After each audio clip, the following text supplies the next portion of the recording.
Semenjak kami bisa terang lanaka miet badum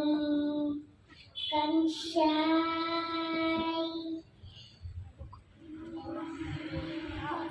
Gom uplang pajengan tadinya tuji sungin sangin yair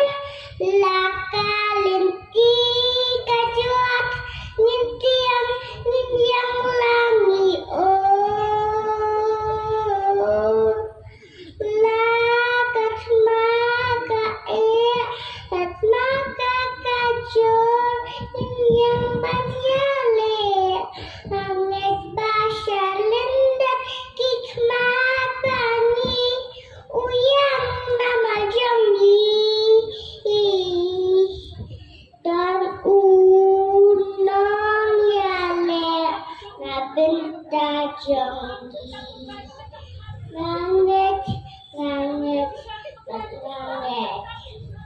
ulang kali kisah kecil syai langit laki kemana